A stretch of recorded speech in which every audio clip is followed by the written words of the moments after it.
How's it, everybody? And welcome back to another installment of the ThinkerNick Podcast. I am your host, Nick Daniels, and I'm joined by Nicola Tyler. How are you?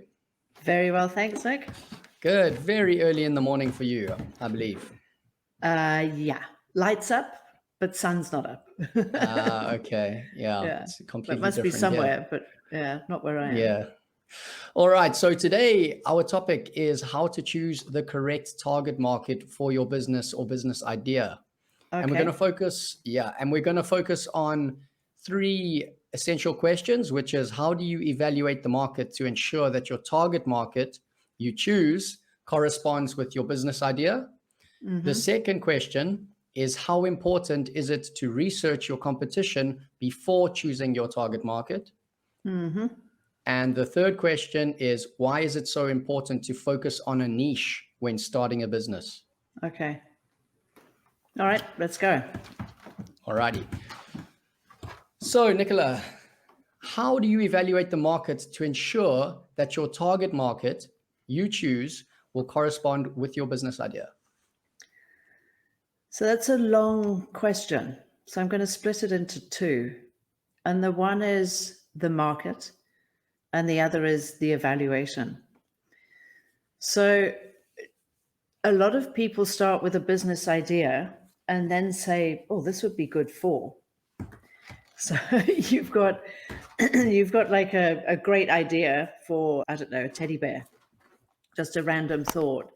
And you're thinking about this teddy bear, and then suddenly you realize, oh, this would be a great product for like a 5-year-old, because you can wash it and you can suck on it and it's very durable, et cetera. A good business starts with the market. So you actually identify a need in the market and then you work backwards to the product. And it doesn't always happen like that, in so much as if you think of some of the entrepreneurs, I think we spoke about it right at the beginning in our first session, I think, where I think I referenced Richard Branson. And what Richard Branson was doing is living life and came across a problem. And he said, well, I'm not the only person in my life of this age, height, and weight with this problem because I can't get this problem solved. So a market is preferably a niche. If your market's extremely broad, you move into what's called fast-moving consumer goods or mass market categories. Now, there's nothing wrong with that because you can get a very big business that way. But I think it's important to distinguish the process of generating the idea and understanding your market. So often a great business, in my view, identifies a problem in a market, and a good strategy, a good business idea finds a way to solve that problem. The way we're talking about it now is, hey, I've got this great idea. Let's say I've got an idea for, I'm looking around, garden gnomes. I've got a garden gnome on my balcony. So I've got a great idea for a garden gnome. And, this is like a walking, talking gnome. It can scare people off because everyone's terrified of garden gnomes. So it's a security system. Now what I'm trying to do is I'm trying to turn a random idea into a solution without really having understood what's the problem in the security system, and will my, walking, talking garden gnome be a sufficient deterrent for potential intruders? So if you've got a great idea, I think it's harder to turn a great idea into a market. I think it's better to start with a market and look for the idea. But we tend not to do that as entrepreneurs. What we tend to do is come up with the idea and then try and find where can we make it work. Both are necessary, both are powerful, and both are perhaps best summarized by, I think it was a statement by Edward de Bono, who said, if the thinking behind an action is inadequate, the result will be inadequate too. So you need the thinking, but you also need to know where it's targeted. Nicola, I love your idea of a garden gnome, and I like the sound effects that you are creating on your squeaky floor to make it sort of a haunted sort of story with a scary feel. So, all right. Okay. So now you've evaluated your market and you've chosen your business idea, or like you said it, Yes, you Yeah. need to evaluate your market first and then choose your idea. So you've done research, but then you realize that the research that you've done is inadequate and it's not the correct research. And you've made a mistake choosing your target market. What can you do from there? So I think I'm going to go one step back again. So let's say you've got a product and you've identified what you think is a potential market. There's quite a few tools to help you figure out your market. And there's a wonderful saying, it actually doesn't come from me. I got it on a training course, gosh, I think in 2010 in London, presented by Anthony Robbins, you know, the American speaker and coach and consultant. It wasn't Anthony himself, it was someone else on the program. And he said, get rich in a niche. Get rich in a niche. And what he basically said was rather have a key solution for a very specific market than try to go too broad. And again, I'm not suggesting that if you're running a big organization, you don't want a mass market. You know, banks have millions of customers, for example. But if you're starting up and perhaps you're not going into sort of the fintech space or the technology space, and you've got more of a product or a service, then you might be better off going for a very narrow market and saying, we solve this particular problem for this particular market. Now that has value, I think. I think that has value because when you're that focused, today with social media, you can target your dollars, your marketing dollar spend to that demographic, in that geographic, in that age category. And potentially, I don't want to go too Cambridge Analytica on this, but potentially you could literally find that particular customer with social media spend. Now, it's not cheap to do lots of social media spend, but that will give you an opportunity to test your market. But then you've got to be very clear on who the target market is. Who the target market is. And what problem do you solve for them? And are you building a community? Like Seth Godin wrote a book called Tribes. And in that book, Tribe, he talked about how the future was tribal. He wasn't alone. Patrick Dixon also talks about tribes. There's lots of people that are focused on community marketing for all intents and purposes. So when you've got an idea, I want you to ask the question, what problem does my idea solve and for whom? And that for whom, in the definition of what we studied in 2010, is a niche market. It might still be a big market, but it's a very specific category. Awesome. And for the listeners who perhaps do not know what a niche is in a market is almost a segment of that market. You really almost get a magnifying glass and you zoom right in to the market to find out exactly what you want to focus on. I'll give you a really random example. If you look at coat hangers, we're going into the coat hanger business, right? You hang up your clothes. Everyone likes a generic coat hanger. But say you want to niche even further, then you go into coat hangers with little clips on that you can now clip your pants on as well as hang your jacket. And if you want to go in even further, you can develop a coat hanger that has 2 racks. And that way you can hang up 2 jackets at the same time. So there are thousands, in fact, millions of different ways to niche and niche down. But just for the listeners who perhaps do not know what a niche is, that's a really random example to give you some sort of background on what a niche is. And this is great because this leads me to my next question, which is, why is it so important to focus on a niche when starting a business? So there's a marketing model, and to be fair, I don't actually know who developed it, but it talks about sort of a curve. And in that curve, at the beginning of the curve, they talk about innovators. So if you launch a brand new product, innovators are often the first people to pick it up. And those people by nature are happy to experiment with something different. So if you're an innovator, you'll see something new and you'll have a go. So if you think about, who bought the first iPhone? Who bought the first BlackBerry? Who bought the first cell phone? When cell phones were launched here in South Africa, and I don't know if this is urban legend, but I've been told this a few times. When cell phones were launched, they didn't anticipate that so many people wanted to communicate. So the pricing models were focused more on the innovators, and they were thinking of plumbers and electricians and artisans who had to sort of move around from house to house and still try and get their next job.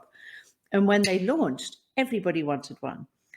But there were still those sort of innovators that experimented before others. On that same curve, you now sort of go along a bit and you've got what they call early adopters. So early adopters come along and they almost copy the innovators. So it's a bit of a Me Too strategy. So I always like to think I was an early adopter, an innovator, but I actually think I'm more of an early adopter because I'm like, oh, that's really cool. We should try that. But I'm not out searching for what's the next big new thing. But I see something that I think maybe someone else has got, or maybe they've just started launching it a bit more, and I'm happy to take it on. But I'm not necessarily the big risk taker with products. I'm more likely to do that with ideas. And then you move from, so you've got innovator, early adopter, and then you move into what they call mass market. And the mass market is where a lot of big companies make a lot of money because a lot of people want what they produce. So mass market puts you into, that's when companies can sometimes fall over because you grow out of being an innovator and suddenly everybody wants what you offer. And it's how do we gear that quickly to meet the market demand? And then right at the other end of this curve, you've got a group of people called laggards. And we can all think of a laggard or two, but it's like people have been doing this for years, like cell phone banking. And the laggards are like the last ones to download the app and do the payments and things like that. And sometimes that, I think, consumer behavior could be cyclical in terms of age. Certain ages, I think we're much more inclined to look at the innovator, early adopter stage. Then just by default, we become part of the mass market. And, when you're in sort of middle age, you almost wish you weren't. Because you don't, a lot of middle-aged people keep going, no, I want to be different. I want to be different. But actually, you're just the same as everyone else. So there are those people that keep sort of looping back in an attempt to be different. So when you think of launching a product, somebody's got to be an innovator for you. So if you're going to start a business, Nicholas, you've got to think of when you start that business, who's going to be your first follower? There's that wonderful video called The Lone Nut. And there's a whole sort of overlay to the video about leadership. And it's about the first follower. So you're not a leader if you don't have someone that will follow you. So the first follower is critical. Your first customers are critical in you developing your business. Because if nobody buys from you, you don't have a business. You've just got an idea. That's really interesting to me, Nicola, because that leads me to my next question, which is what are the benefits of having a loyal brand audience? You've just spoken about how important it is to have, who know who your first customer is, know who your first follower is. So this ties up very nicely with this question. What are the benefits of having a loyal brand audience? Okay. So let's say you start a business. So I don't know what business you are eventually going to start, but that's how all this started. So let's say you start a business and now you've got 10 customers. You've got 10 people that will buy from you.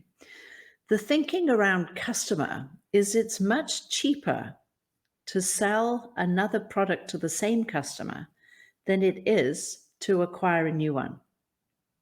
Okay. So they talk in business about something called the cost of acquisition. So if you think of a new customer, there's usually a much higher cost to acquiring a new customer than there is to trying to get repeat business off an existing customer. So if you've got loyal customers and you convert those 10 customers and maybe to 100 or maybe 1,000, not all businesses need or want 1,000 customers because there's also something called the cost of service. So having a customer is still a cost to the business, but ultimately you want the right customer for your business. So Brand loyalty is really the emotional attachment to whatever solution you offer. So, and that's invaluable, because if you think of I think it was called Virgin Cola. I think Richard Branson launched, or Virgin, not Richard Branson necessarily. They launched Virgin Cola, and I've never forgotten. Virgin Cola was in a pink bottle. It was like a pink, sexy-looking bottle, but it always ended up in a fridge next door to Coca-Cola. So Coca-Cola had a tagline, and their tagline at the time was called "It's the real thing." And Virgin Cola was not Coca-Cola. So I used to imagine truck drivers driving through a rural part of Africa, walking up to a fridge in a village, and you and I both know what those villages might look like. You walk up, you've got Virgin Cola and Coca-Cola. So it's like, if you reached out your hand and you're an innovator, you might think, let me try that pink. I think I might go for the pink one. But as your hand comes out, you realize in your head, that's not the real thing.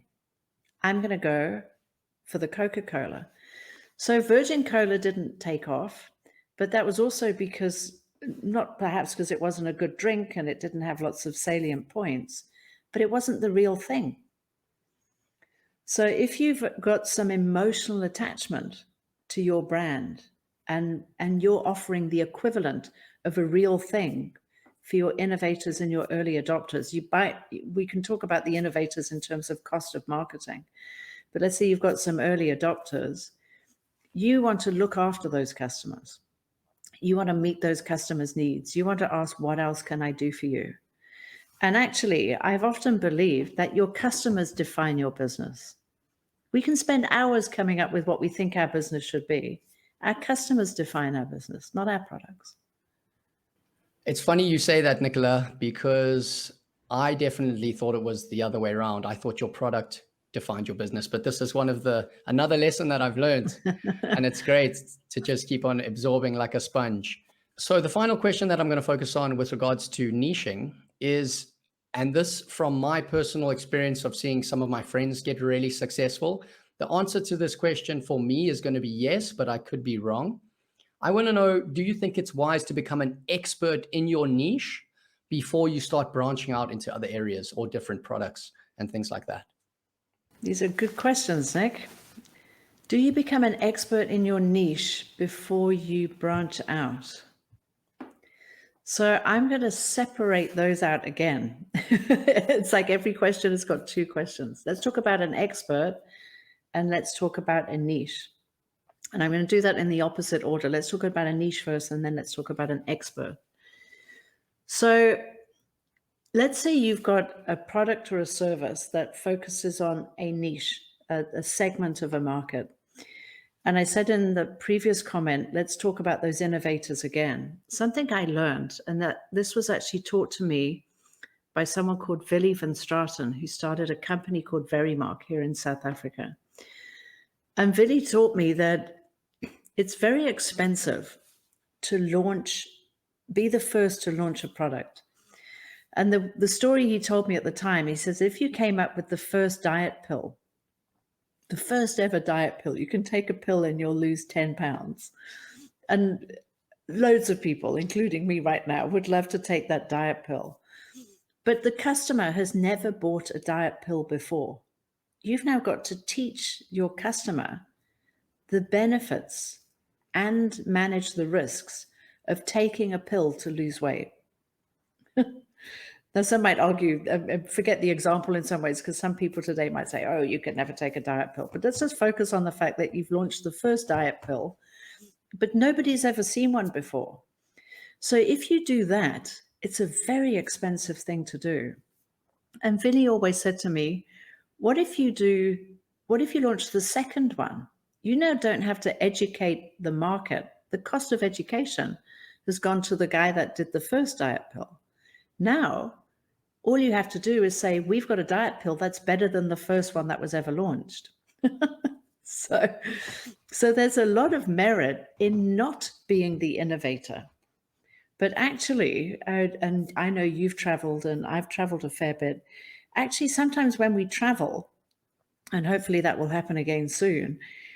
When we travel, we see how in other countries they've solved problems. So if you travel with your eyes open, you are surrounded by business opportunities. And you don't necessarily have to be the educator. You just have to say, gee, we could do that in Vietnam, or that would work.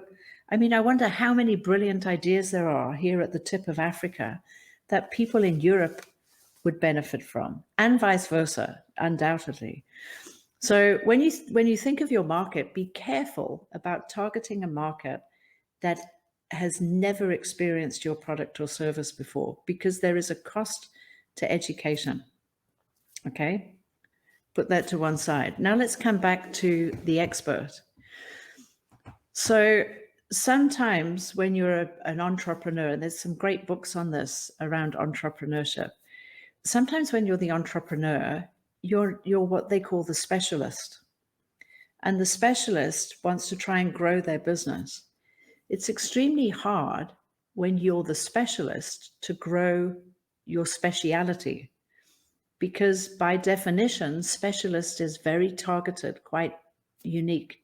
It's hard to replicate expertise. You know, a specialist, particularly a technical person, often has expertise. So again, being a storyteller, I'm going to put this into a different sort of event for you.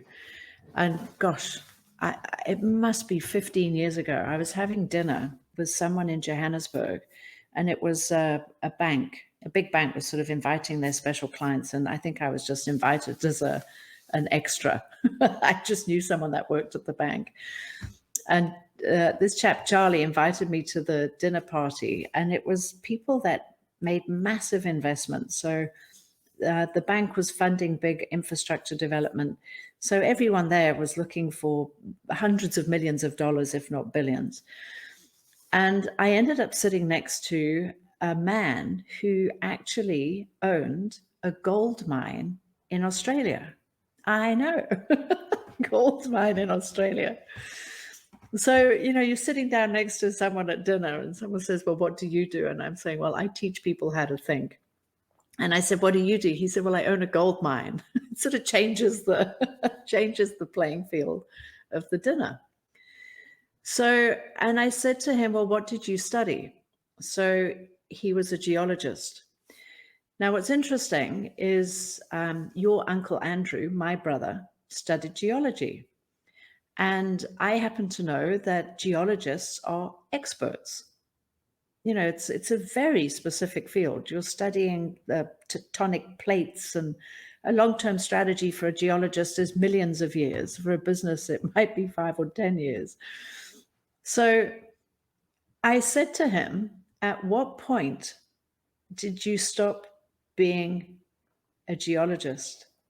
And he said, that's a very interesting question, because what I know from my experience of having worked around people is it's very difficult for an expert to be an entrepreneur, because the expert ends up being known in a very, not that you can't earn a good living, not that you can't have your own little consulting practice, but it's quite difficult for an expert to run an organization because they still want to be the expert.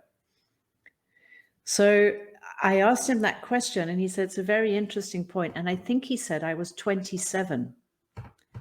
So I said, what happened for you to make that decision? And he said, my father taught me the value of equity. My father taught me the value of equity. So I asked him, what did your father do? And he said he ran a courier company. And I think, if I'm not mistaken, it was TNT Skypack. And so his father basically said to him, I wasn't in the conversation, obviously, do you want to be an expert, in which case you can become a very well-paid geologist, or do you want to run a business? And if you really want to run and grow a business, you have to let go of wanting to be the expert. So they're two very different paths. One takes you on the path of equity, and the other takes you on the path of reputation. And you've got to choose that, because if you want to be the expert, you've got to think, are you the best person really to run a business? Super insightful stuff, Nicola. when you were referring to maybe being in Vietnam or being in another country and seeing something that you see in that country and you're like, oh, I'd love to have that back in South Africa. Something that they do here in Vietnam is they have a lot of broth type foods. They have a dish called pho, and there's heaps of other dishes, but they all have Vietnamese names, which I'm not going to embarrass myself by pronouncing. So as soon as I saw that, because I've fallen in love with these dishes, I thought to myself, there's no real restaurants in South Africa that you can go to where you can have these different types of broths. I don't know how much it's changed in the last 5 years, or maybe I was just never introduced to it like as a child, but I do really love them. So that's my sort of experience and example with that. Yeah. And then if we go back to your dieting pills, right? So we're looking at your dieting pills. You want to focus on the niche of dieting pills, and you see that the competition is just blowing everyone out the water. Say there's another competitor and he pretty much owns all the market share. Should you still try? Should you look at another niche? Or should you pursue, maybe tweak a few things? What's the best approach to take if you're finding that there's a massive competitor who's taken over a lot of the market share? So, yeah, I'm not 100% sure how to answer that question, because there's a sense that if somebody's got big market share, do you have enough money to compete? Because there's a point at which you've got to throw money at marketing. And that is often a risky spend, particularly for an entrepreneur or a startup business. Because let's say you're developing a software platform, but you're trying to market, you'll be thinking, I should really put all my money into the technology. I've got to, get this development done. I've got to write code. I've got to finish the website, etc. But actually, marketing is what finds you customers, but it's much harder to quantify. So I would, if I've launched a product, if I'm just hypothesizing now, let's say I'd launched a product and I was thinking that product has a particular niche, and then a competitor comes and sort of blindsides me. One of the questions we ask, or you would want to ask if you were doing your business strategy, is what makes you unique? What makes you different? Why would someone buy from you instead of someone else?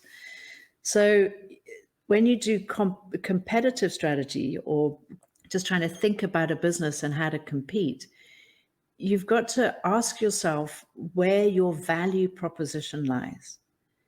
And then again, go back into that niche.